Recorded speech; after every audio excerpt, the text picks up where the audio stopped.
Good afternoon. It's hard to stay awake after a sumptuous lunch, right? Yes or no? So let's not do it. No, let's do it in a different way. Not that different in the sense that we don't have much time like Indica. We are we have been moving away from delivering lectures to more experiential or what you call interactive sessions. So we've been doing that for the last so many years, so it's very difficult to adjust ourselves. But at the same time, knowing the conditions, COVID and everything, let's get to the discussion, and I may ask questions and I would like you all to respond to those, and let's make it more interactive, especially after lunch session, evening session, and lots spoken about the nonviolent communication and how media can play a role in all that. But what we've been discussing is about what's happening in the conflict situations, what's happening in the countries, what's happening in the world, and what's going on in terms of communication. And communication can be violent and non-violent. And as we discussed in the morning, one way of communicating, I know some of you may think that I have not recognized you. I know that few of you, at least 2 or 3 of you are from KDU during my era, maybe. I feel like, yeah. And you pretend that you don't, I think that I didn't recognize. So 2 guys came and spoke to me, but there are other 2 or 3. I know you are there. So that's the non-violent way of communicating, because maybe I was violent. I was called the Hitler at that time. Maybe because that was, you all were cadets, and you had mastered in sleeping eyes wide shut.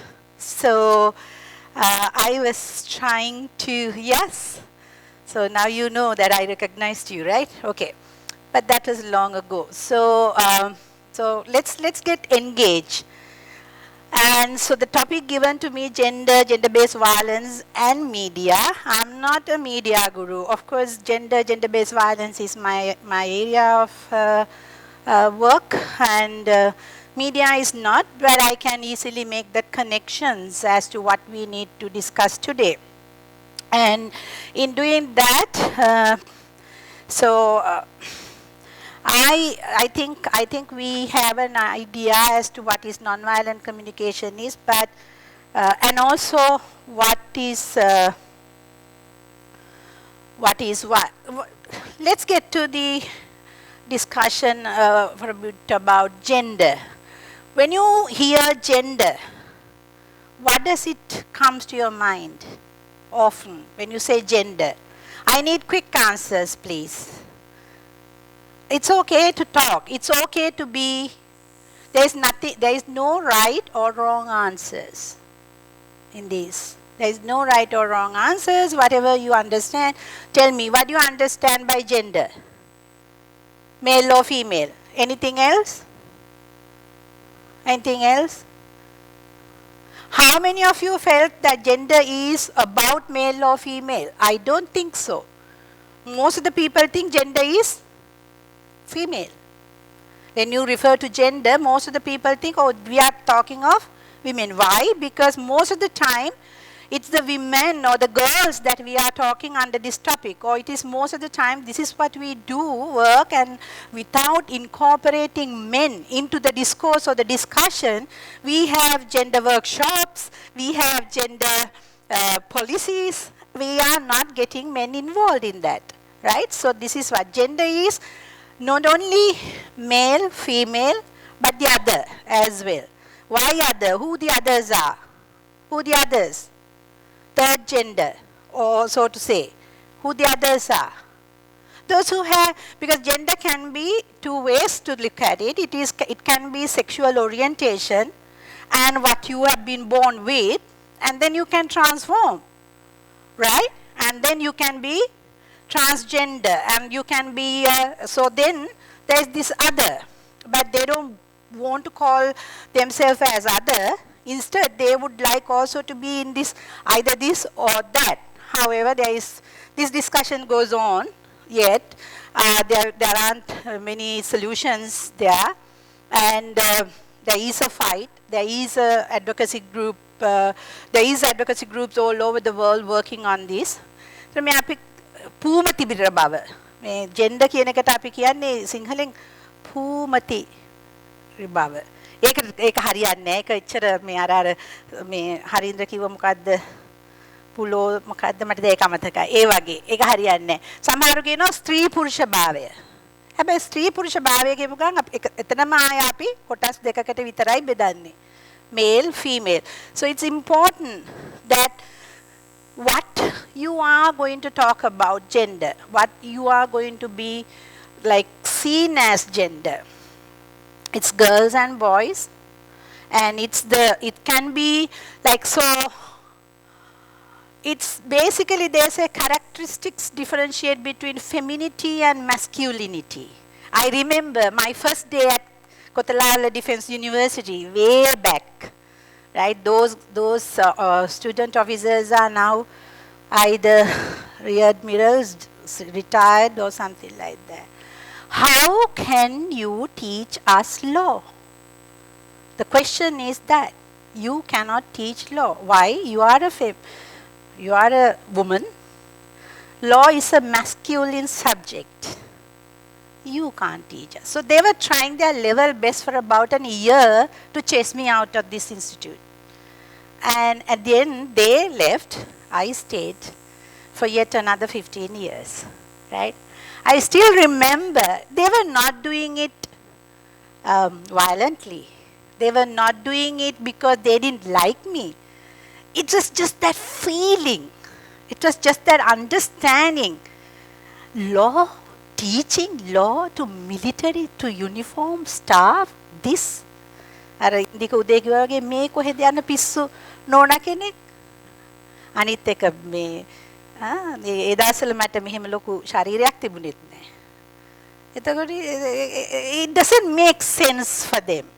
But later on I struggled, they struggled, and we've survived. We have survived, and I have a very good fan club.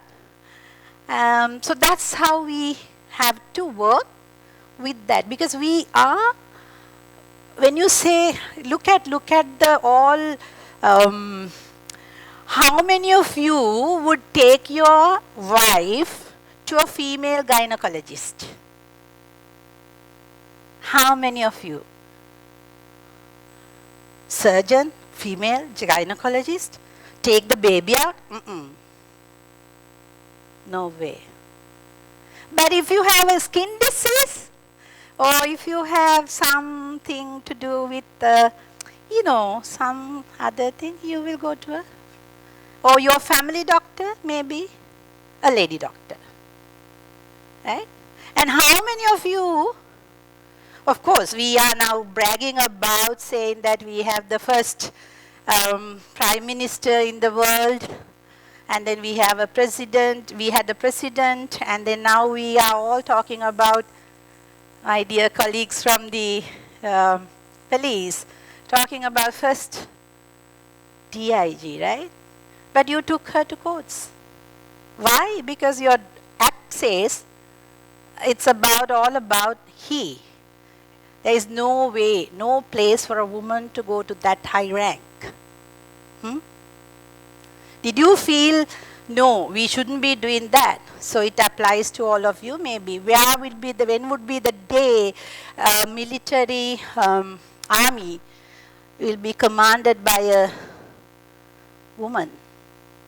You had major generals in the army, but in the legal department, right? Both Mohanty and Indira, Legal department. So it's even the Air Force, the highest ranking in the legal department. Yeah. So we try to differentiate feminine and masculine, and then it depends on how characters. So if I shout loud, and if I like walk fast, and if I like, wear my trousers, and then if I cut short my hair, oh, it's not like a she, right? It's like he. And then what is this? You are not accepted in this society.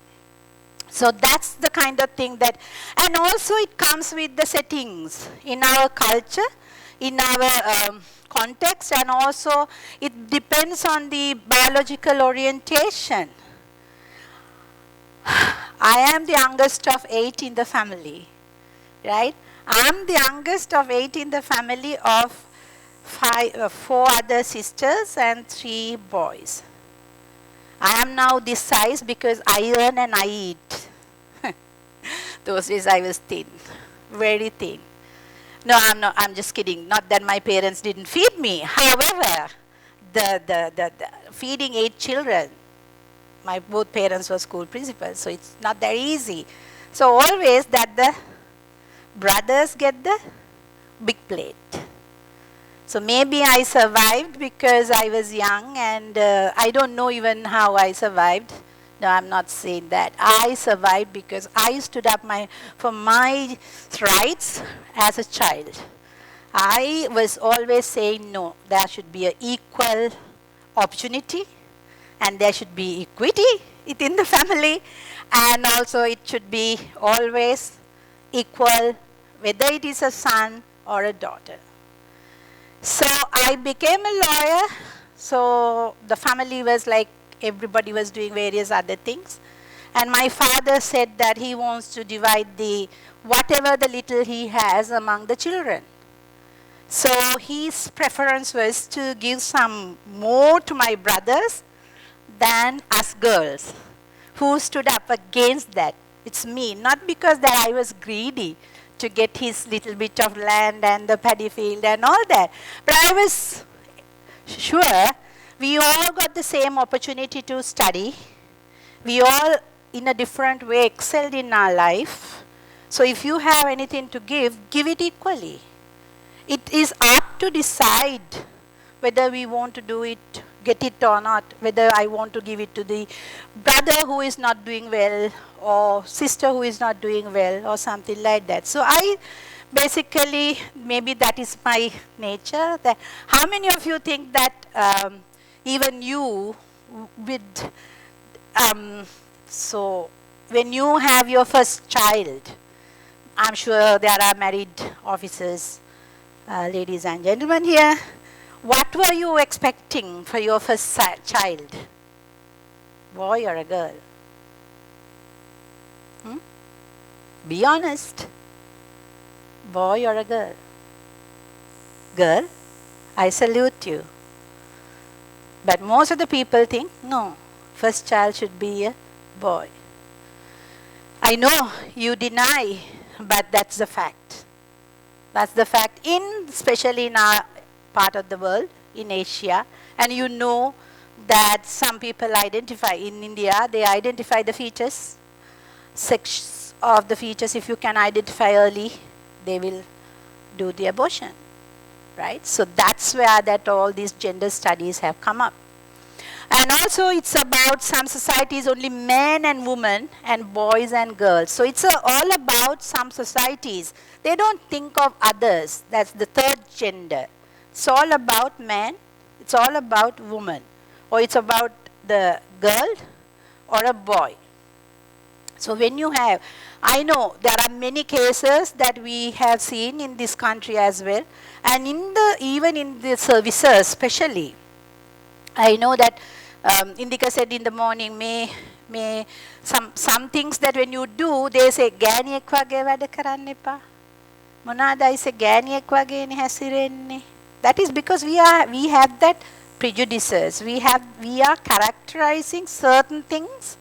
Like for example, if you become a non-violent, as Indika and Dr. Harinder said this morning, you become non-violent.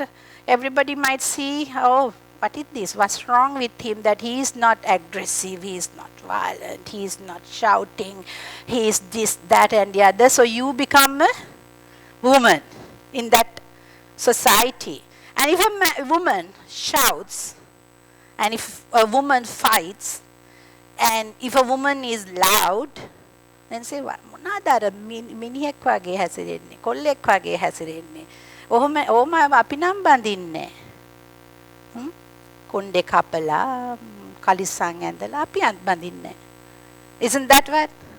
Aren't you not looking at a pretty girl, long hair, vital statistics, wearing nice, comfortable, not so tight but baggy clothes? Sari is the best. Why would I wear a sari and come for lectures all the time? That's our culture. That's our context that we are here. If I had come with a trouser, but now the Supreme Court gave the orders, lawyers can go in trouser, shirt and a suit, to courts. So we are changing. We are changing our thinking. We are changing in our attitudes. So we need to change our behaviors as well. That doesn't mean that it is equality, meaning that men and women, you know, everybody has their strengths and weaknesses. I don't think that people are fighting for equal rights in the sense, you know, samatana, samanatavya. මේ ඔක්කොම එකතු වෙන්නේ යම්කිසි විදියකින් කාන්තාවක් නිසා අසරණකමටපත් වෙනවා නම් ආන්තීකරණයට ලක් වෙනවා නම් එහෙම නැත්නම් කාන්තාව නිසා යම්කිසි තැනකින් යම්කිසි තත්ත්වයක් ලබා ගන්න බැරි වෙනවා නම් that is wrong. But if there are two women and other men are facing, this is also about the constitution where we get our rights. It says if you have equal qualifications, experience, and then you go through various tests and various ways of judging your expertise into a particular job, and a woman does not get elected or selected for that, that's fine.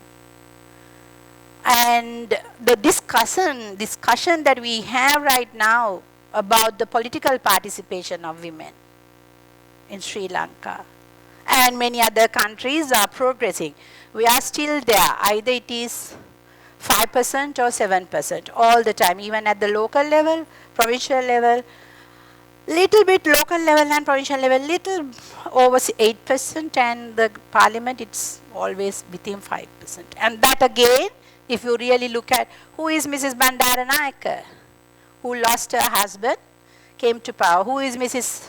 Chandrika Bandaranayake Kumarnatunga, Talatatu Korala, Pavitra Vanyarachi, Mrs. Fernando Pulle, I have all the names, but all of them have come because the family was in politics before they came into politics. So it's basically how we stereotyping, how we looking into men and women, how we looking into boys and girls, right? So now that there are boys teams, cricket teams, as well as girls cricket teams, and boys can play football and girls also can play football. But we have a long way to go. I'm not generally thinking of generalizing whatever we are doing here today to discuss about our country only, but about kind of in general. So we have like this society, the so-called society. What is our society? Pitru Mulika Samajayak, patriarchal society. So we think that is the father is the head of the household. So the man is the head of the household. Do you know 90,000 of women who lost their lives, their loved ones, to war are women heads of household, including myself. So, who is going to head the house? It should be me. It should be that woman, right? And that woman has also a right to look for another man. That's okay. There is no, we don't have to be committed. The man is dead and gone. But the whole way that we are looking at in a patriarchal society is different. Have you ever heard of a matriarchal society? Matru Mulika Samaja. ගැන අහලා තියෙනවද? කොහෙද තියෙන්නේ? Under Canadian law, it's the, are you from Candy? Because you have a privilege. Huh? But although it's a matriarchal society we had in the under Canadian law, that again is a domination. Is a domination by the male. Because two brothers don't want to get into a marriage with two women so that they divide the property. They instead get one woman and then they share that woman. Did they ever ask that woman whether she likes it or not, or, this is the thing. But actual matriarchal societies you can find in India, Kashi, and you can find in, I think you also can find them in places like Sudan, and then PNG and Philippines. Why? These are these tribal communities. Even our Veda communities was based on a matriarchal society. Because why? The father or the man of the house go for hunting, go look for food. And the mother is to, or the woman is to stay at home and providing, looking after the children, doing the house chores, so that it became a matriarchal society. So everybody was, the children was going to the mother to ask advice. But now it is basically because that with the modernization or with this whole idea of education, women are also now going into work, and then they are also taking the responsibility of doing the house, contributing towards the house and its functioning. It may not be a patriarchal society. However, what you see mostly is the patriarchal society. The moment you start doing something, the men will say, or the boys will say, no, this is not for girls, this is not for us. So what we would like to, I would not go for violence too much about it, discussion, because violence is something that you physically force, injure people, or abuse, damage, or destroy. But also it can be, when it comes to gender-based violence and other violence, it can be also into various other aspects, as when you say, like, it's intentional use of physical force or power, threatened or actual, against oneself, another person, or against a group or community, which either results in or has a high likelihood of resulting in injury, death, psychological harm, maldevelopment, or deprivation. You can commit violence by not providing food. You can commit violence by not providing psychosocial support, right? You can commit violence by not taking the woman to the hospital when she wants to go to the hospital. So it happens. And also, when you say domestic violence, child abuse, sexual violence, intimate partner violence, all this comes within this gender-based violence, and what we talk about when you say gender-based violence, right? So gender-based violence doesn't necessarily mean it is towards men only or boys only. It can be against, women or girls only. It can be boys and men, right? So it depends on as to how you look into it. So basically, when you say violence against women, is It's a universal problem. It's not only happening here in Sri Lanka or in India, at various levels and various ways that it happens everywhere. At least 1 in every 3 women has been beaten or coerced into sex or otherwise abused in her lifetime. 1 in every 3 women. So how many women we are here, right? So just imagine the gamut of the problem. It's rampant, and it's this sexual violence, domestic violence, violence against women is rampant. It's happening everywhere. It's happening at home. It's happening at workplaces. It's happening in what you call among peers. And it happens because of the hierarchy, right? So this is why we need to learn to say no. And that is equally applicable to boys as well as girls, women as well as men. Why I said that way is because boys are the ones who becomes men and the girls are the ones who becomes women. So if we do work with boys and girls as to how you respect women or gender, in other words, and the third gender, as we discuss, it's very important that we understand how they should react.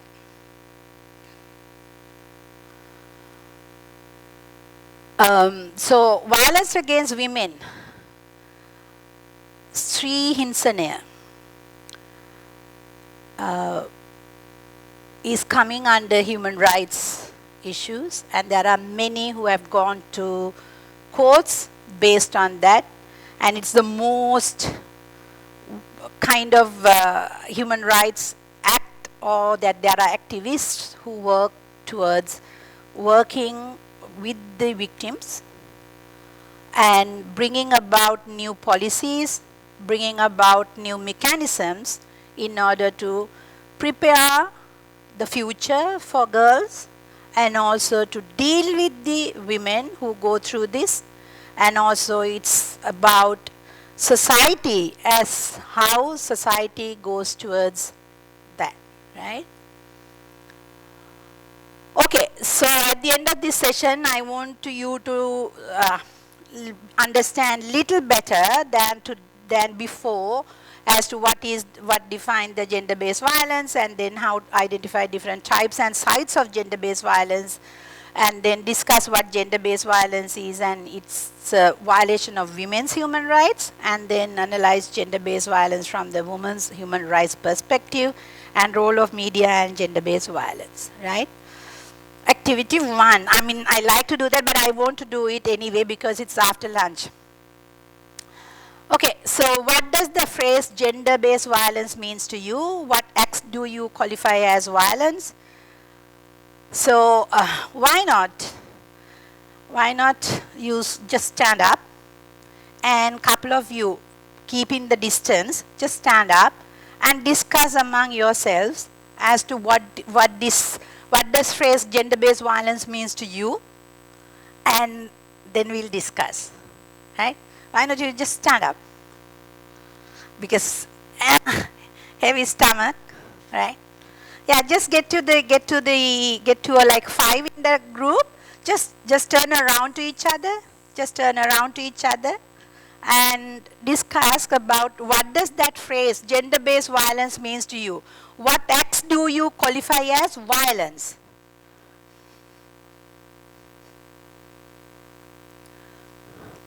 Because I am going to ask you, අර ඉන්දික උදේ කිව්වා වගේ ඕන භූතයක් කතා කරන්න. කතා කළා ඔය මොකක් හරි වචන දෙකක් දුන්නත් කමන්නේ. මේ නෝනට පිස්සු නේද ඉන්දික? මොනවද මේ අපිට නිදා ගන්න තියෙන වෙලාව? හරි කතා කරත්. කතා කරලා බලන්න මොනවද? හැබැයි මට හැමෝගෙම මොන හරි ඕනේ. So we have one group here, we have one group there. 1 2 3 4 5 and පොලිසිය මහතුරු විශේෂයෙන්ම 6 7 8. Tell me, what does the phrase gender-based violence means to you? What acts do you qualify as violence with regards to gender base?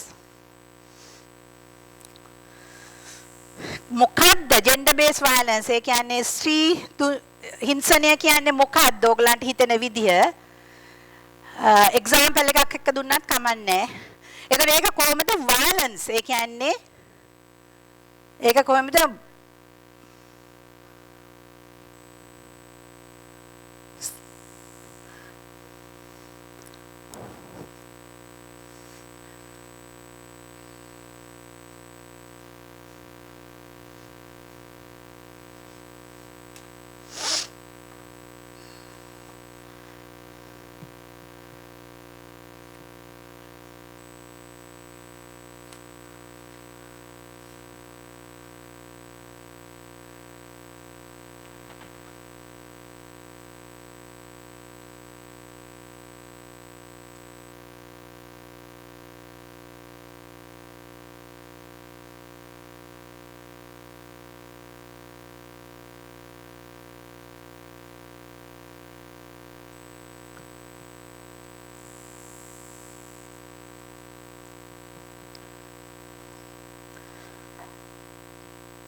If you are taking pictures, please make sure that you all wear masks. Otherwise, I'll be charged for violating the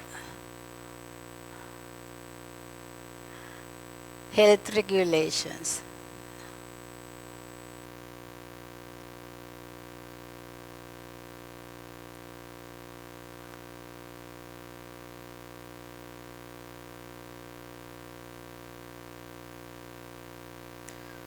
Harida.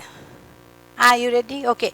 So can we මට මේක පොඩ්ඩක් තව මේ හරියට ගන්න පුළුවන්ද? මේ හැබැයි මේක වැහෙන්නේ නැති වෙන්න. තව පොඩ්ඩක් ඉස්සරහට ගන්න පුළුවන්ද අරක? චුට්ටක් නිකන් පේන්න. මම මොනවා ලිව්වත් පේන එකක් නැති වෙයි. ඕගලන්ට ලොකු නැති හින්දා but මේක චුට්ටක් ඉස්සරහට ගන්න බලන්න. චුට්ටක් ඉස්සරහට ගන්න මේ හරියට වෙන්න.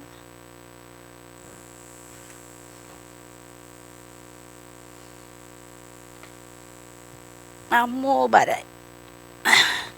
That's where the masculinity and femininity. ඔය ඇති හරි. So මට කියන්න බලන්න. මොනවාද ඔයගොල්ලෝ සාකච්ඡා කරේ? මොනවාද ආපු උත්තර? Anybody can start. There is no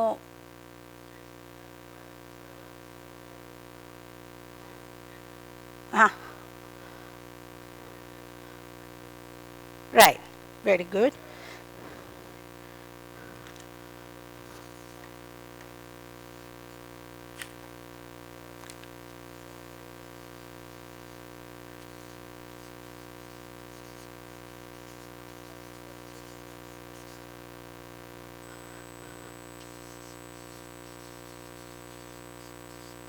Okay.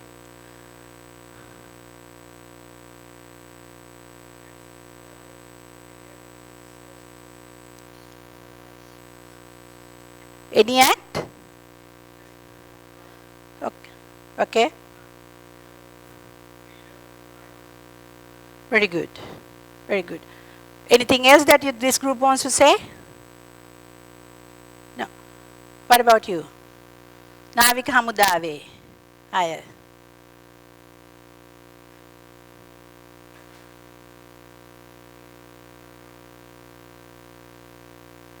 දැන් ඕක Google බලුවද? හිතට ආපු එක කියන්න. ඔව්. So even depriving something to a woman is a gender-based violence, or a man, is it? Yeah. Okay. Any other ideas from the group?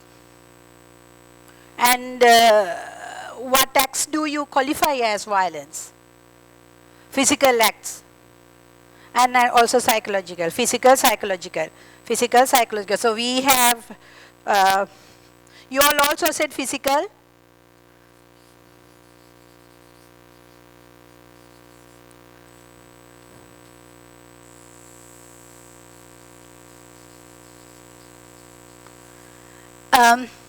Who wants to go next? Yeah, you all can sit.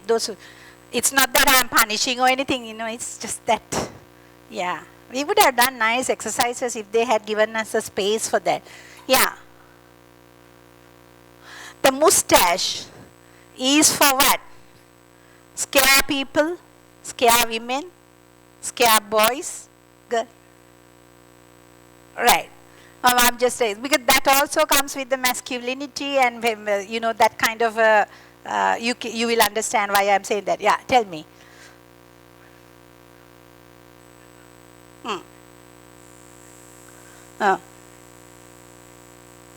Okay.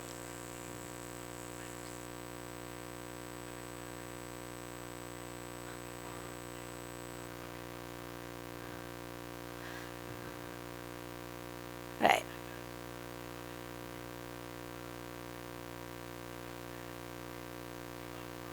So you mean to say gender-based violence, violence against men won't come public, but violence against women come public? Yeah. Yes. So because even women, what we are getting is only a very marginal percentage, because women won't go and complain for various reasons. I'll discuss that. Yeah. Yes. Right. Right. Right. And then naming the name, and naming and shaming, and also kind of the media, new media, as Dr. Harinda Vidyanage spoke about in this morning, is that people, yeah. Right.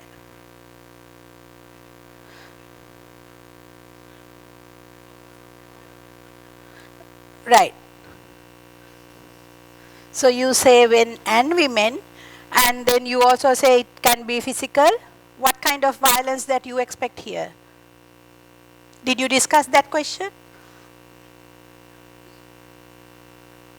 Right.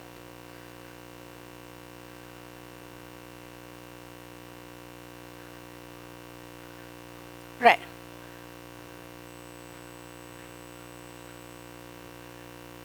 Yeah. Physical as well as psychological. Some might not say anything but do various other things, and then that will be psycho. So that's the view of the group as well. Anybody wants to add to that?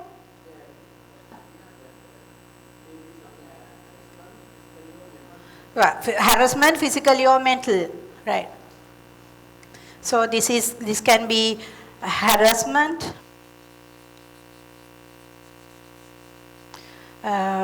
Then injury. Okay. Next group.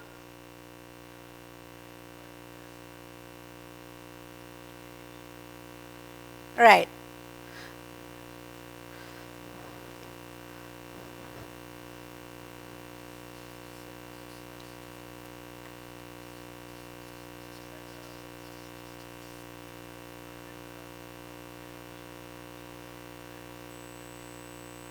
Like, right. Example? Oh, okay. Yeah. Basically non-verbal. Sorry? Gesture.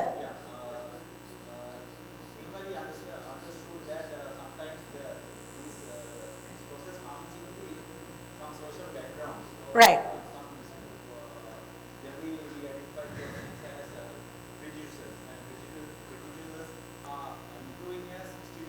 Right.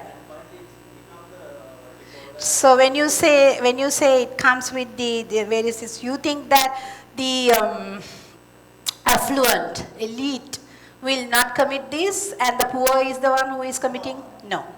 No. It can be a strata. The spectrum is there. Everybody commits that.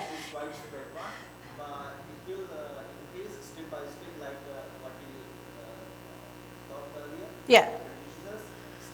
Child and then so you have absorbed the, I must congratulate Dr. Hari that and Indika, they have done the good setting for this discussion, which we should continue. Anybody wants to add to that?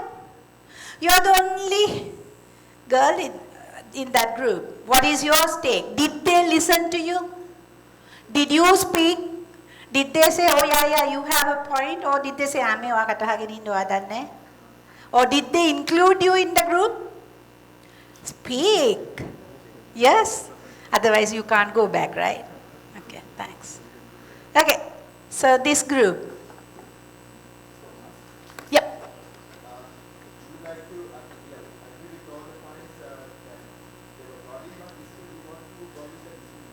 Discrimination? Can you elaborate a little bit on that? Of course, madam. We would like to go with the open definition of the gender. Mm-hmm. We would like to go with the woman, male, or transgender. But anything related to some discrimination happens through the violence, based on the agriculture, we would like to define it as a discrimination or the violence. And that has which context and applicable performance to any society is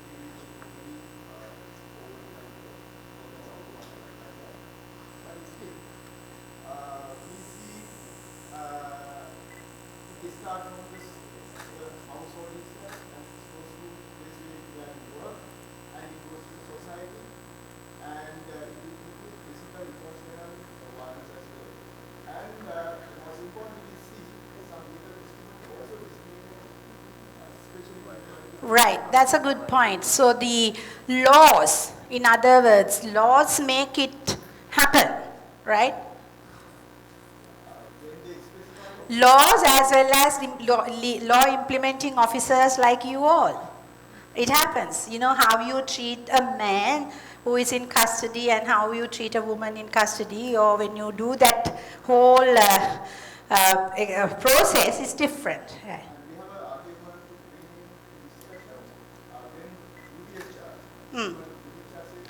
Universal Declaration on Human Rights. Right. Discriminatory to women and children. So, right. That's a good point, and that is where that we came about with this whole other the conventions, torture against women and child rights and all that has to be added because people did not understand the UDHR as to when it's a humankind, they did not understood that. They thought it's the man's world. So that is why, right? Thank you.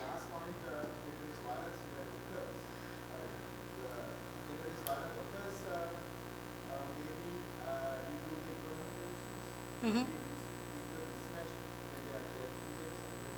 Mm-hmm. And it may be due to cultural and regional effects. We can bring out example like puja and some examples in our, especially in our family culture. And we have the discussion of Muslim law of marriage, where the concept is not granted, and that all because of cultural aspect. Yeah.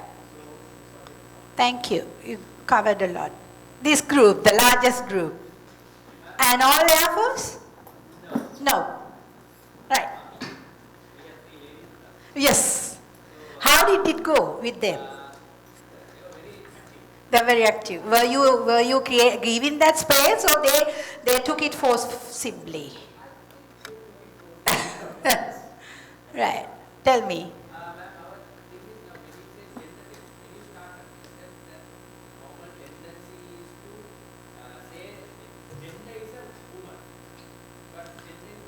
Right. Third gender. Third gender, yeah.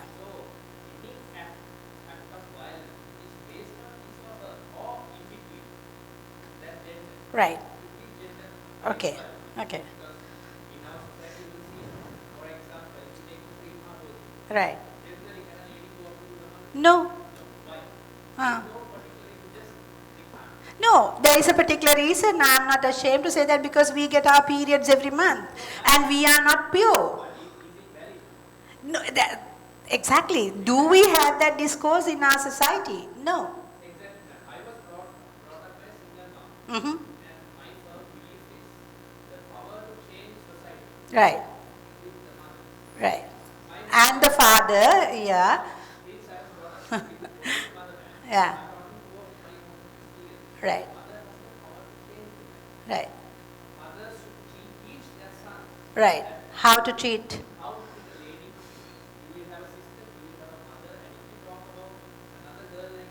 Hmm.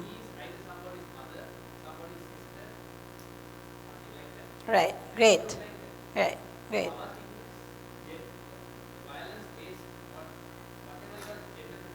Right. Okay. Okay. Right. So it's home as well, right? If you stop home, maybe you can reach out to the larger community at children. Okay, so you start with children. Yeah. So when it comes to violence, do you think that violence is only physical or psychological, or? Right. Did you discuss as a group? I like to hear from someone else. Someone else, go ahead. Speak up. Right. Right. Yeah, but at the same time, that doesn't mean, as they said in the morning, when you have that freedom, that it actually, how I learned freedom is that I can exercise, enjoy my freedom as long as that I don't touch the other person's nose, and that's the space that I have, that my freedom, so I don't violate his rights or others' rights. So that we don't understand, right? අපි තාම හිතන්නේ මට ඕනේ දෙයක් මට කරන්න පුළුවන්.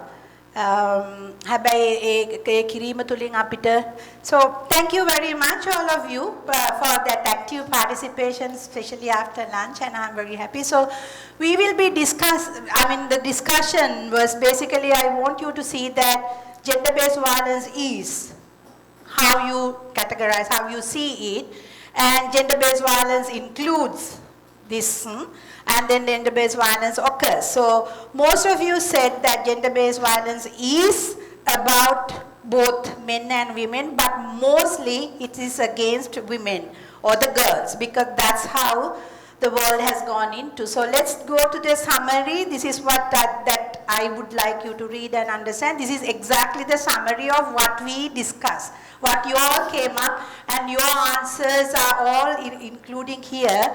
So the violence is violence against women based on women's subordinate status in society.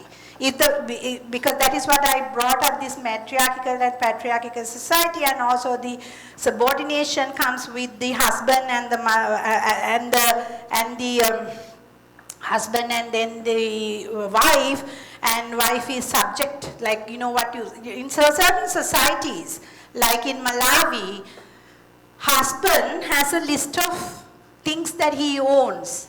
First is his wife, second is children, then comes to the property, right? So that in that community, therefore, that husband thinks this, I own this woman, the wife, therefore he can do anything, with that, right? So things like that. And then also it says it includes any act or threat to by men or male dominated institutions that inflict physical, sexual or psychological harm on a woman or girl because of their gender.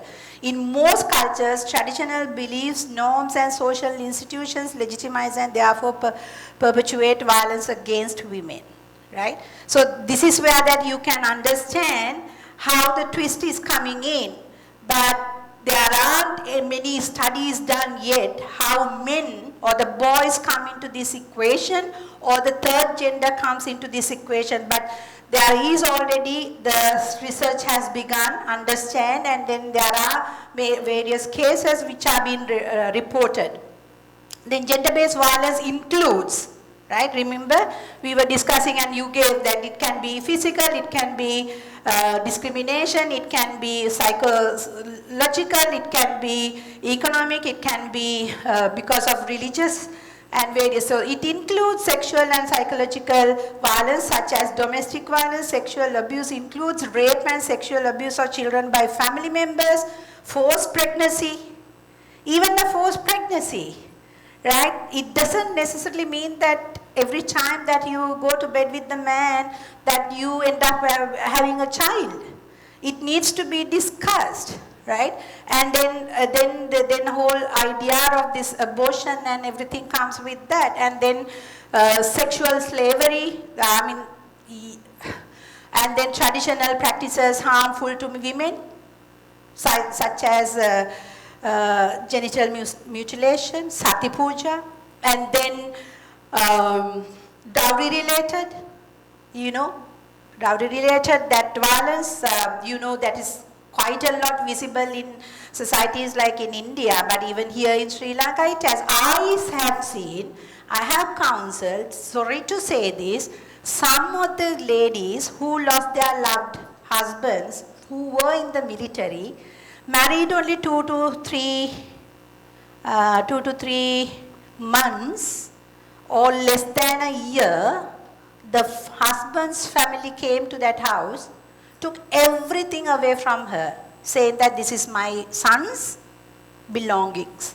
In the military in Sri Lanka, we call it Ranaviruo. Yes, they are Ranaviruas, but have you ever gone into understand the lives of those Ranaviruas' wives facing in terms of their family members? A. B.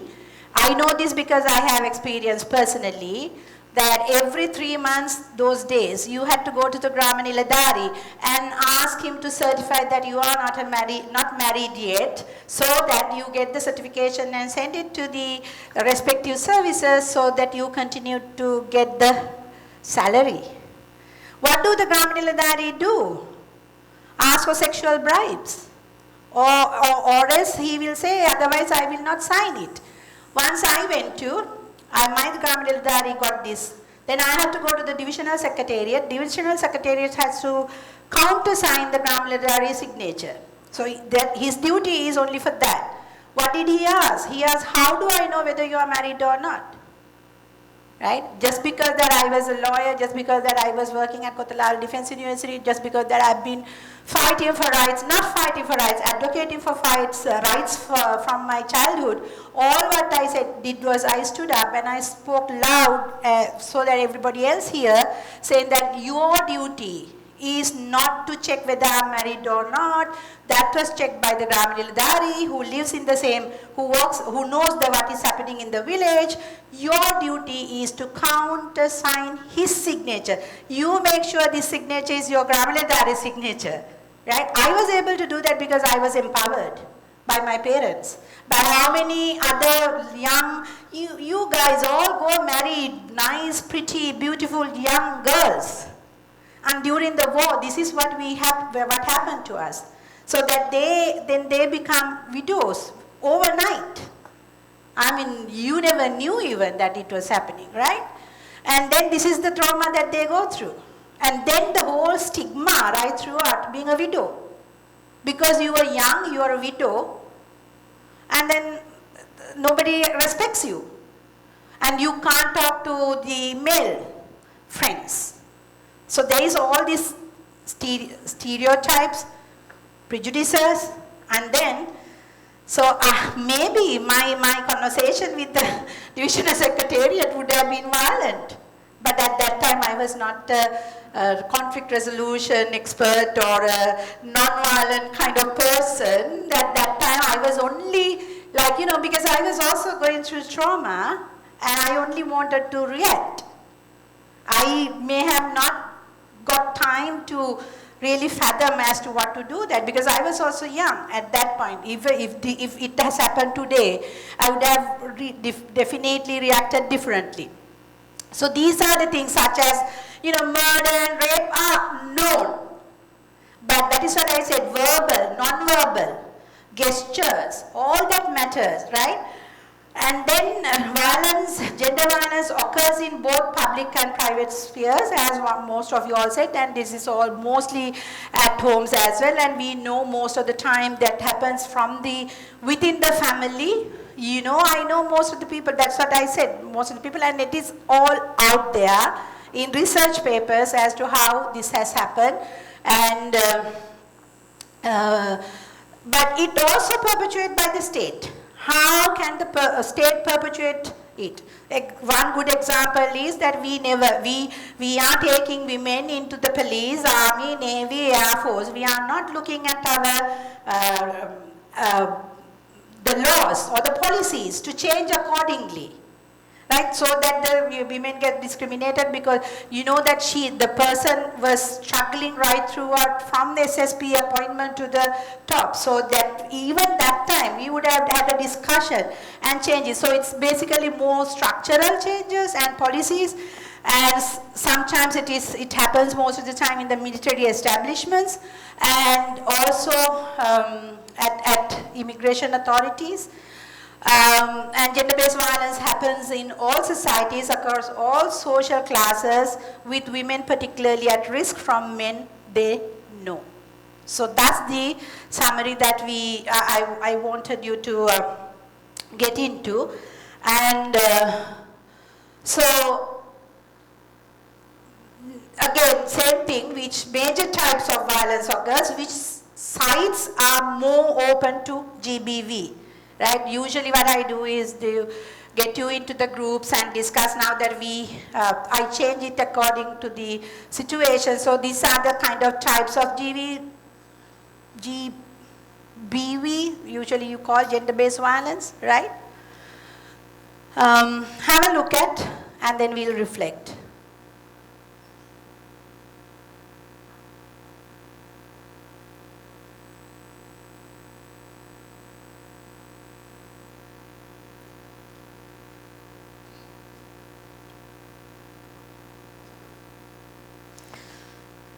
What do you think?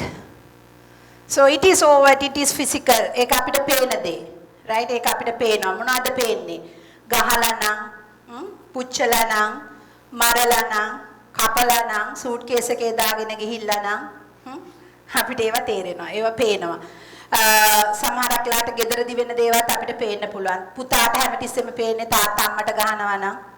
එහෙම නැත්නම් අම්මා තාත්තට ගහනවා නම්. නේද ඉන්දික? එතකොට සමහරක් ලාට ඒ පුතත් ඒ විදියට වැඩ කරන්න ඉඩ තියෙනවා. Psychological includes deprivation of liberty, forced marriage, sexual harassment at home or in the workplace, where that you can do that. How you do that? Psychological. Can someone give me an example? Now we know that deprivation of liberty, somebody also saying that depriving or marginalizing, how we can do that? You are very qualified and your husband says, no, you don't need to work. Stay at home and look after children. That may be violence. Although if it is mutually understood by the both parties and say, okay, I'll take a break from work and look after the children for next 2 years, that's an agreement. It is not given. It's not granted. But most of the time people think that just because you marry the woman and woman has to listen to you all the time and then stay when you say stay and go when you say go, right? And then do. And especially during the COVID time, people realize this, and COVID time is the most, with all the other impacts that we have had with the COVID lockdowns. One of the most challenging was the domestic violence, gender-based violence, child abuse. And we actually supported many people, even online, psychosocial support, but it was not enough. This is across the world. It is across the world, COVID-19, where you see domestic violence, sexual abuse, child abuse was rampant. And then there is no way that you can see how it has spread and how people have suffered silently, right? Because that the people were together. But at the same time, most of the people were seeking for example, we did a project and where we got some online counseling services, and the report says that, so we were expecting that people were talking about losing their money, losing their jobs, losing their businesses, but 99% calls were on sexual abuse or domestic violence or child abuse. They were grappling with losing the jobs, losing money, and mother or the woman trying to be providing 3 meals and all that, on top of all that, facing the abuse of children, herself, and various things. So it's very important that we need to think of these things. And unfortunately, we have a very strong social media, as Dr. Harris said, but we don't discuss all these things in social media. And deprivation of resources mean need for physical and psychological well-being, including healthcare, nutrition, education, means of livelihood. As I said, man can always deprive. If you are dependent on the man, if you want money, that is why now most of the countries in the world are trying to fight the period poverty. What do you mean by period poverty is we are not shy to discuss these things. We are all adults. Monthly menstruation of women, and they go through hell. They need sanitary napkins. They need to be be really careful, because that can lead to many other diseases.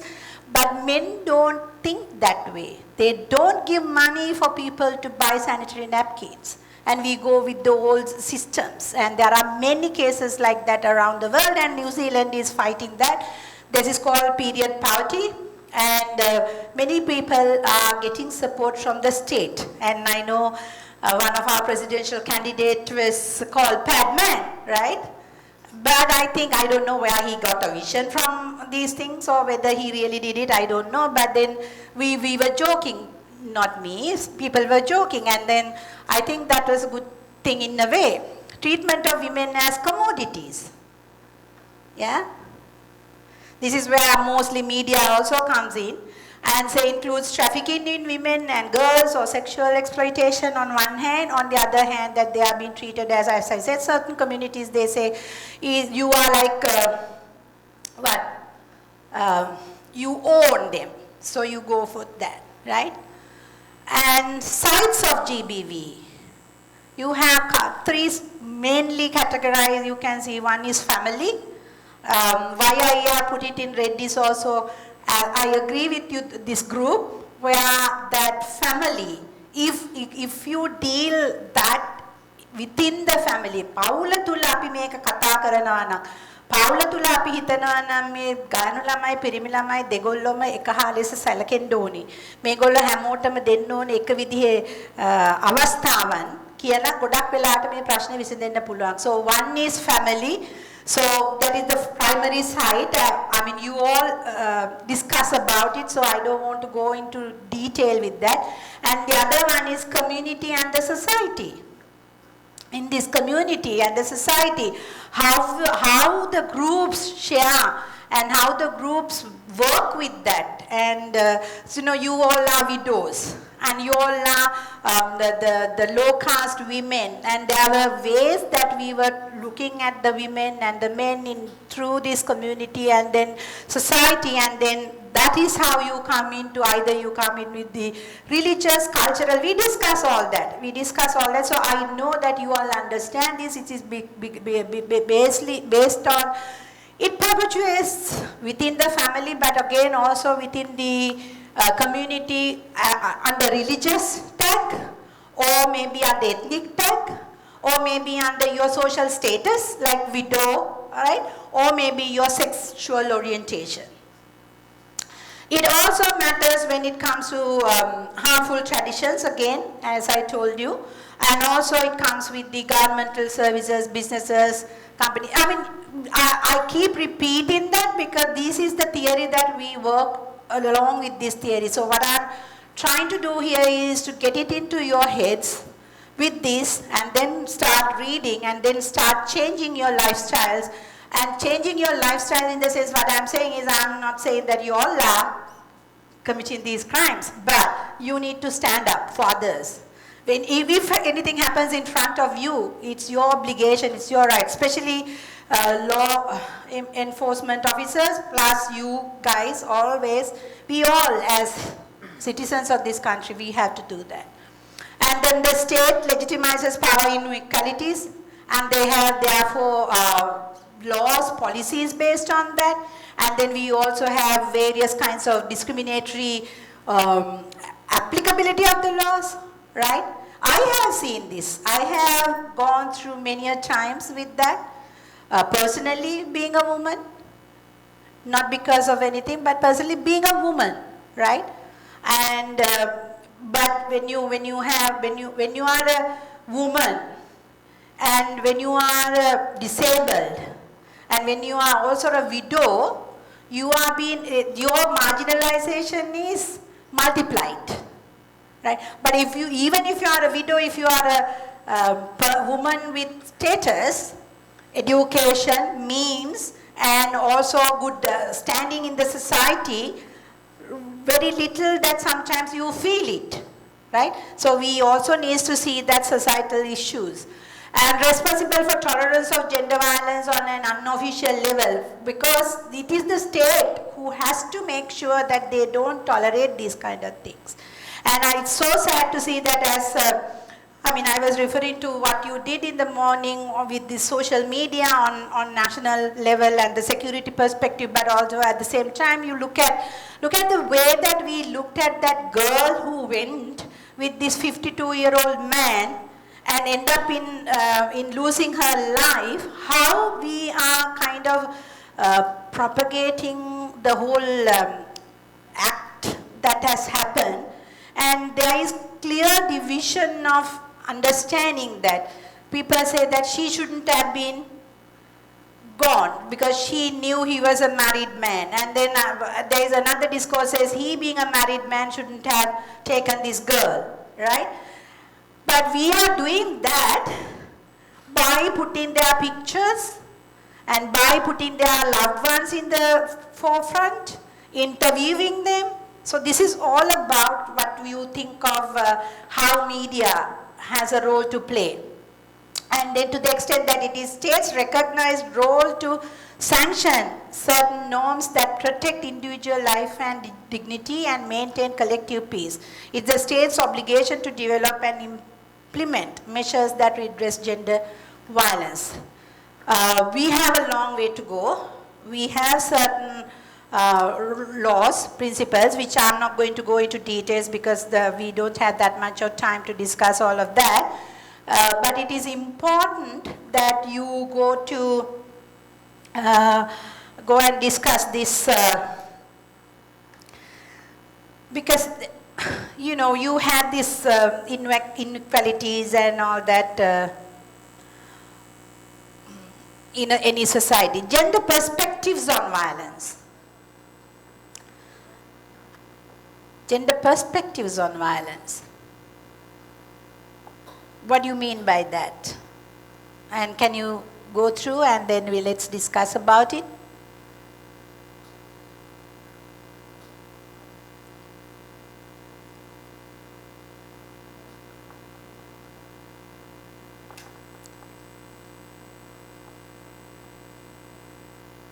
So basically this is what we started, and then we try to say that gender is all about men, women and the third gender, but what we see that is that the perspectives are always, especially when it comes to violence, that distinguishes between the term sex, that is what is biological, and then gender, that is roles. What do you get? What did you get when you were young to play with? Toys. What do you buy? I don't want to ask Indika, because Indika is a different person altogether. He understands all these things, and how he treats his children is different. But what we do, we think girls should get Barbie dolls. Huh? Dolls. What else? Nice frocks. Nice hair bands. What do you do? What do you get? What did you get? Whoever who comes to your birthday parties, come on, didn't you get any toys when you were young? What did you get? A gun? Huh? Maybe, perhaps. A car, a racing car, bat and a ball. What do we do there? We are doing the gender roles, thinking you, and then the girls to sweep the floor, make the beds, and it may sound old days for you. මොකද ඔයගොල්ලෝ දැන් ඔයගොල්ලෝගේ ඇඳ හදාගෙන ඔක්කොම කරගෙන සමහරක් වෙලාවට බැඳපු අය නම් දැන් ගෙදරවල වලත් ඇඳවල් හදනවා ඇති. මොකද නැත්තම් ඉතින් උදේ පෙරෙඩ් එකේදී ඔක්කොම මාස්ටර් කරනකොට ඔක්කොම අහු වෙනවා. එක්ක ඇඳන් යටට ගුලි කරලා දාලා හරි කොහොම හරි හදලා තියෙනවා. නෝනාව ඉම්ප්‍රෙස් කරන්නත් එක්ක. එහෙම ඕගොල්ලෝ. හැබැයි සාමාන්‍යයෙන් එහෙම වෙන්නේ නැහැ. සාමාන්‍යයෙන් වෙන්නේ නෝනයි අපේ පොත් බලන්න, පාසල් පොත්වල, ටෙලිවිෂන් එකේ තියෙන ඇඩ්වර්ටයිස්මන්ට්ස් බලන්න. අම්මා රසට උයලා දුන්නාම තාත්තයි ළමයිනෝයි කොකාකෝලා බිබී කනවා නේ. එහෙම නැත්නම් අම්මා ලස්සනට ගේ මොප් කරලා ඉවර වෙනකොට තාත්තා එනවා, ඒ කුඩින් යනවා, ඊට පස්සේ කියන. ඒ කියන්නේ මොප් කරන්න තියෙන්නේ අම්මට, තාත්තා එනකොට තාත්තට කරන්න තියෙන එක දෙයයි සපත්තු දෙක ගලවලා එන්න. So we try to do that. That's the perspective. ඒක තමයි අපි හිතන විදිහ, අපි මේක දිහා බලන විදිහ. අපි මේට වඩා වෙනස්වට බලන්න පුරුදු වෙන්න ඕනේ, මේට වඩා වෙනස්වට හිතන්න පුරුදු වෙන්න ඕනේ. හැබැයි දැන් ඉස්සර කාලෙත් එහෙමනේ. අපේ මුතුමිත්තෝ කුඹුරට ගිහිල්ලා වැඩ කරනවා. අම්මලා ටික ඔළුවේ තියාගෙන කෑම ටික හදාගෙන යනවා. හැබැයි එතන තිබුණේ සහජීවනයක්. එතන තිබුණේ ඒක නැත්තම් කෙරෙන්නේ නැති කමක්. හරිද? දැන් එහෙම නෙමෙයිනේ. දැන් කුඹුරට යන ප්‍රමාණය හරි අඩුයි. අපි කරන්නේ සල්ලි දීලා කරව ගන්න එකනේ. හැබැයි අම්මයි තාත්තයි දෙන්නම වැඩට යනවා නම්, ළමයිනුත් ගෑනු ළමයි පිරිමි ළමයි ඔක්කොම ඉන්නවා නම් ගෙදර, අපි බලන්න ඕනේ මේගොල්ලන්ට අපේ දෙන මෙසේජ් එක මොකද්ද? අපි මොකද්ද මේගොල්ලන්ට කියන්නේ? මේ අපි දෙගොල්ලම මාන්සි වෙන්න ඕනේ. ඒක තමයි මම ඉස්සෙල්ලා කතා කරේ අර ඉකොනොමික් deprivation එක. කොහොමද එහෙම වෙන්නේ? Recognize that women less valued roles marginalize them from ownership and control over material, land, income, and non-material resources, political participation and time. We take it for granted. We don't give them time to reflect on it. කීදෙනෙක් දෙනවද වයිෆ්ට ගිහිල්ලා මේ ස්පා එකකට ගිහිල්ලා හොඳට මැනිකියෝ පෙඩිකියෝ කරලා massage එකක් අරගෙන එන්න කියලා. ඇහුවොත් එහෙම සූට්කේස් එකේ යන්න වෙන්නේ. ඒක අනිත් පැත්තක් තියෙනවා. අපිට පුළුවන් නම් අපි මොකද කරන්නේ? අපිත් එහෙමනේ වෙඩින් එකකට යන්න තියනවා නම් ඔක්කොටම ඉස්සෙල්ලා කරන්නේ සාරිය තෝරන එක. දෙවෙනියට කරන්නේ සැලොන් එකට ගිහිල්ලා ලස්සනට කොණ්ඩේ හදාගන්න එක. ඊට පස්සේ තමයි යන්නේ. ඉතින් ඕක ටොලරේට් කරන්න නැත් ඉන්නවා, මහතුරුත් ඉන්නවා. එතකොට අපි කවදාකවත් මහත්තයාගෙන් අහනවාද ඔයාට අඳින්න ලස්සන සූට් එකක් තියෙනවද? අලුත් එකක් තියෙනවද? අලුත් සපත්තු තියෙනවද? ඔයාට යන්න ඕනේද මැනිකියෝ පෙඩිකියෝ එකක් කොණ්ඩේ හදා ගන්න ඕනද නේ? ඒ අපි හැදිලා තියෙන විදිහ ඒකට තමයි අපි අර අපේ පර්ස්පෙක්ටිව්ස් දාලා අපි ඒ රෝල්ස් වලට අපිව දාගෙන ඉන්නවා. හරි අපි ලස්ස මහත්යත් කැමතියි හැබැයි අපිව ලස්සනට ගෙනියන්නේ. ඒක නිසා මොකුත් කියන්නේ හොඳයි කියලා ඉන්නවා නේ. Consider quite a lot actually when you say land ownership. The biggest problem we were discussing in this post-conflict situation where too many lost their lives, men lost their lives, inheritance, the land ownership, because of the Tesawalamai law and various other laws, men cannot own land. Then we need to find a way to do that, right? If you are a woman, you may not be able to own a land. And then there are certain other countries in the world. I mean, Africa is one of the best examples here, where you see, and India, right? So I mean, when it comes to perspectives, we think that women, when women come to take part in politics, we have got after a long struggle got a quota, no? That 25% of women has to be included in the nomination list. Nomination denna enno kiyannako balanna ඊට පස්සේ මේ මිනිස්සයා වටේට ගම් වටේ ගිහිලා ඡන්දෙ ඉල්ලන්න එපා. එතකොට ඉතින් එයාගේ චරිතෙටයි ඔක්කොටම කියනවා. නොමිනේෂන් ගන්න ඉන්න කලිනුත් පාටි එකේ ඉන්න ලොකු මිනිස්සුන්ගෙන් sexual abuse, harassment, everything, right? So we don't create that space. We have the perception that our perspective towards them, we have a perception that they can't do it, right? Right?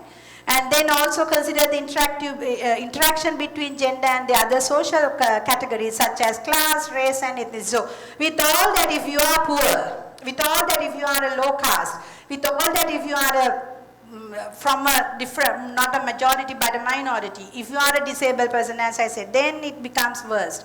And holds that as gender inequalities are socially conditioned, they can be changed at an individual and societal level in the direction of justice, equity, and partnership between men and women. So all what men and women should be looking at is justice, equity, and partnership. It's the two of us. It's the two of us makes another one, right? But it is not that two of us are there just to make another one. It can be two of us, but we don't want to make another one. And we are happy in our lives.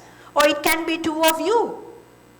What I'm talking about it marriages or whatever the way that you look at it. Culturally, it may be a taboo. Traditionally, it may be wrong because society is not that. Our society do not accept it yet. But then we need to move forward. Just gender perspective on violence against women achieves changes by acknowledging gender-based violence. How many of us acknowledge the fact that there is gender-based violence and mostly it is towards women? And there is an issue in this country or there is an issue in this world. 1 in 3 women gets abused. Either way. Not necessarily physically.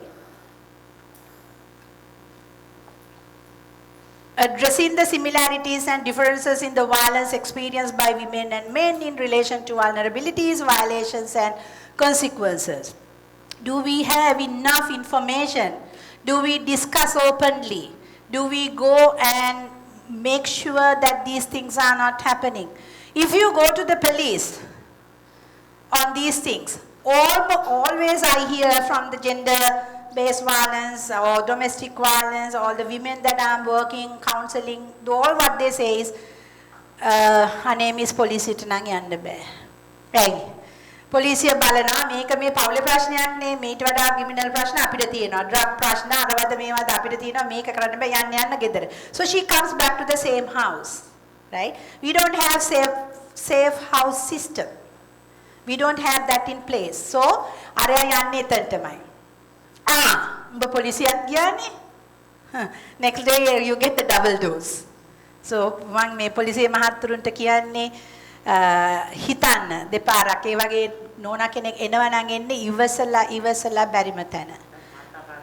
කාන්තා කාර්යාංශය තියෙනවා. ඒතර කාන්තා කාර්යාංශයේ නෝනලා සමහර කලාට හරි සැරයි. ඒක අර හරියට මේ මම මේක කියන්න මට ලැජ්ජ වෙන්න ඕනේ. අර ලේබර් රූම් එකට ගියාම the attendant la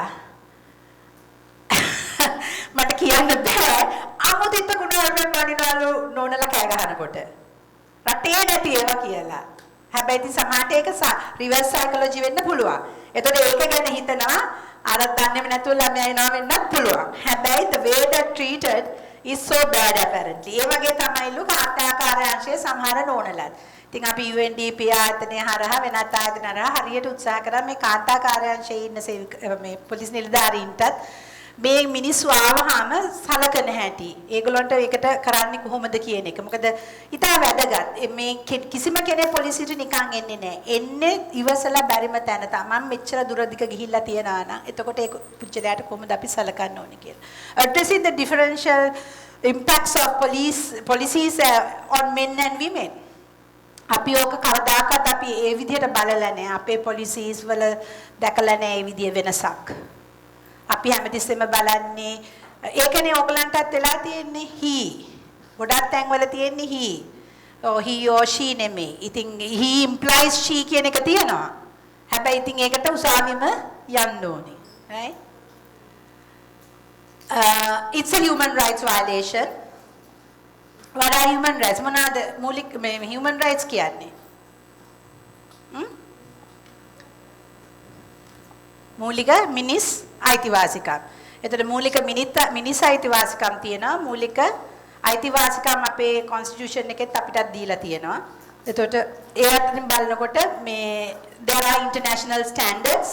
There is a declaration on the elimination of violence against women, as you very correctly said. Although UDHR says that every human being is man and woman, but then it realizes that it needs to be worked more towards this section as well as the child section, which I'm not putting it here because at the moment we are discussing about gender and gender-based violence. And so I would like you to go back, work on these things, read this because it's I think it's there in your dockets, right? Read these things and try to understand the answers to these questions. Then you will understand it because you being officers, you being public officers, it's important for you to understand these international standards which we have ratified, right? And then there are some facts about gender-based violence worldwide. Around the world, at least 1 in every 3 women has been beaten, coerced into sex, or otherwise abused by a man in her lifetime. I don't have time, but otherwise I could have given you many stories I heard and I experienced. Because when I was young, I lost my husband to the war. And then how I stood up against certain prejudices. How I stood up against certain perspectives of these gender roles, right? And then more than 20% of women are reported to have been abused by men with whom they live. Or the closest people. Even the child, even the rape is always there. You all know Mike Tyson's case, right? It may have been, may have been that so the whole idea is she went with him, sat at the bed, right, and came out and said, I was sexually abused and I was raped, right? So it's a matter so that you don't consider everything as being granted, and you may ask a girl to go to a movie with you. And that's just to watch the movie. Oh, Hanabula Mona, in the good day, however, Mona, Kakata me metentave කියලා. But then, so everything, then the argument is for everything, do you have to ask permission? So this is where I said it's a partnership. At the previous slide, we were discussing about perspectives is partnership. It's a partnership between the 2 people, right? So, among women aged 15 to 45 years, gender-based violence accounts for more death and disability than the combined effects of cancer, malaria, traffic-related injuries and war. And women are always been subject to human trafficking and trafficking as sex workers or sex slaves, right? So this is very much in there. So these are certain facts that you need to understand.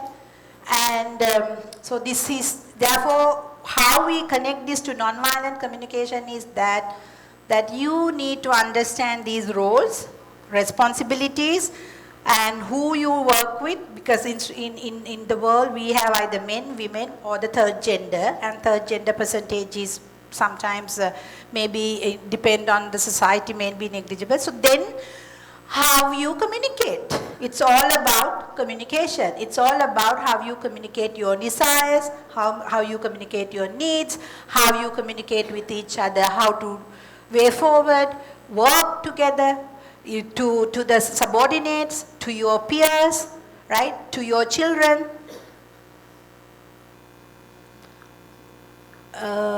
So it continues. And gender and media, I think I don't want to talk too much about it. It is the stereotypical portrayals of women and men in general. Media continue to present both women and men in stereotyped ways that limit our perceptions of human possibilities. So always women are there to, I also have this issue, like women always come for like nice showing that, but yesterday in the social media, I saw a nice picture. In fact, it was just yesterday, so that I have sent it already to you, so I couldn't put it there. It was a nice picture where there is this young girl. I think it's a parade. It's that fancy dress parade. A young girl had been dressed as a boxer, whereas everybody else is like a princess and all that. So it says everybody doesn't want to be a princess. Exactly the point. So we are being assigning certain roles to the girls, and then they grow up with that. So there are many thousands of people worldwide, millions of girls believe that it is only that their duty is to, if you are not fertile and if you don't give a child to the family, you are done. It's not the man's problem, but man is a problem. So there are many documentaries you can find. Go through that, understand it better, and then this is what stereotypical way of looking at men and women. Men are very active, adventurous, powerful, sexually aggressive, largely uninvolved in human relationships, mapiganata. See women as sex objects and also masculine, whereas women also active, right? And oh no, I think I have not put the right things there. Yeah, so yeah, so both had gone to the both sides. So shall we correct it? It's a good exercise. Shall we correct it? Active. What is women? What is women? More or less passive. Yeah. Yeah, okay, so graceful. Are they also adventurous? To me, yes. Actually, for me, women are also the same. But anyway, this is my mistake. Anyway, my bad. I don't know how it has come.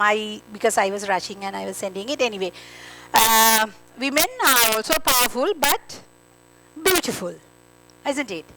You always try to see women as beautiful. Sexually aggressive? No, they were like sex objects. If you want, you can take it. I will not initiate, right? Isn't it? You have to coerce a lot. What else? Women. You think that they are dependent? Most of the people think that they are dependent, whereas not. And then they are homemakers and caregivers. Homemakers and caregivers. And they are, then therefore they are feminine.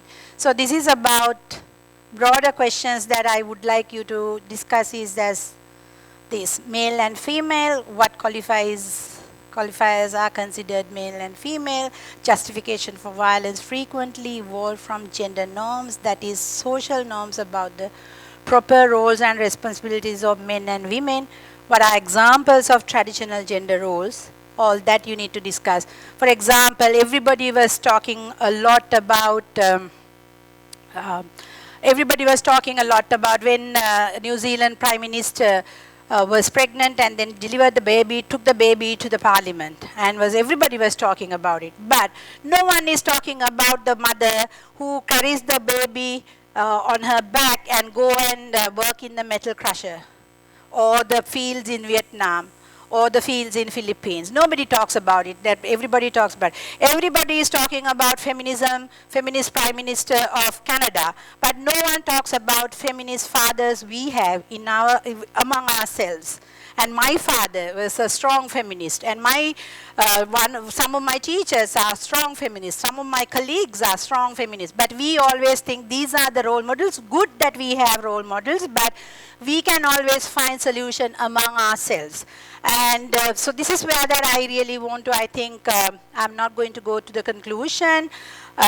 Conclusion is all about how we live in this society, communicate non-violently, and especially when it comes to the gender perspective, when it comes to the how you work with the other genders, how respectful you should be.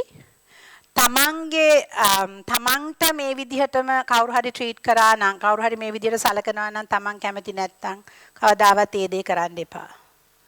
කවුරු හරි ඒ දේ කරනවා පේනවා නම් ඒ වෙනුවෙන් නැගී සිටින්න. බොහොම ස්තුතියි.